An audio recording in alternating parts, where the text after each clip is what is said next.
ஆங்கில கிழக்கிந்திய கம்பெனியின் நாடு பிடிக்கும் ஆசையை எதிர்த்து நின்ற முதல் பாளையக்காரரான திருநெல்வேலி மாவட்டம் நெற்கட்டும் சேவல் என்ற பகுதியைச் சேர்ந்த பூலித்தேவன் இயற்பெயர் என்னவென்றால் காத்தப்பத்துறை. இவரது தந்தையின் பெயர் சித்திரபுத்திர தேவர், தாயார் சிவஞான நாச்சியார்.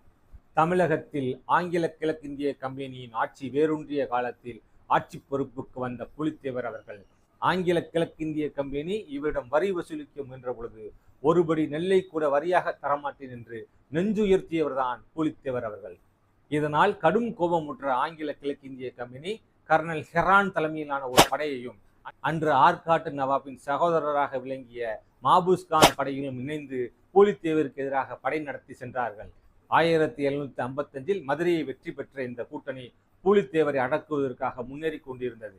ஆனால் ஒட்டுமொத்த மேற்கு பாளையக்காரர்களின் ஆதரவை பெற்ற பூலித்தேவரை இந்த கூட்டணியால் சமாளிக்க முடியவில்லை. பூலித்தேவரை எளிதில் வெற்றி பெற முடியாது என்பதை உணர்ந்த கர்னல் ஹெரான் அவர்கள் அன்று படையை நடத்த முடியாமல் பீரங்கிகள் மற்றும் துணைக்கள பொருட்கள், படை வீரர்கள் ஊதியம் காரணமாக இந்த திட்டத்தை கைவிட்டு மீண்டும் மதுரைக்கே சென்றார் கர்னல் ஹெரான். இதனை கேள்விப்பட்ட ஆங்கில கிழக்கிந்திய கம்பெனி கர்னல் ஹெரானை பதவி நீக்கம் செய்து மீண்டும் அழைத்து கொண்டது. அன்றைய காலகட்டத்தில் திருநெல்வேலி, மதுரை போன்ற பகுதிகளுக்கு பொறுப்பாளர்களாக விளங்கிய நவாப் சந்தா சாஹிப்பின் முகவர்களாக செயல்பட்ட மியானா, முடிமையா, நபிகான் கட்டாக் போன்றவர்களின் ஆதரவை பூலித்தேவன் பெற்றிருந்தார். இந்த மூவரோடு பூலித்தேவர் அவர்கள் மிக நெருங்கிய நட்புறவு கொண்டிருந்தார். இதன்படி பாளையக்காரர்களின் கூட்டமைப்பை ஏற்படுத்தி ஆங்கில கிழக்கிந்திய கம்பெனிக்கு சிம்ப சொப்பனமாக விளங்கினார் பூலித்தேவர் அவர்கள்.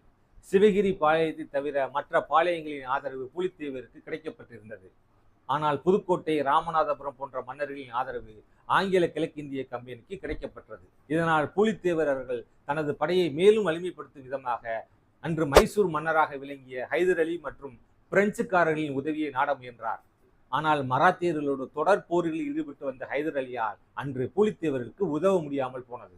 பூலித்தேவரை வீழ்த்தியே ஆக வேண்டும் என்று கங்கணம் கட்டி கொண்டிருந்த மாபூஸ்கான் அவர்கள் களக்காடு போரில் அவரது பூலித்தேவரை வெற்றி பெற வேண்டும் என்று அவருக்கு கூடுதல் படைகளை நவாப் அவர்கள் செலுத்தி படையை வலிமைப்படுத்தினார். பூலித்தேவரை வீழ்த்துவதற்காக நவாப் அவர்கள் அனுப்பிய கூடுதல் படைகள் மூலமாக திருநெல்வேலி செல்லும் படைகள் பலப்படுத்தப்பட்டன.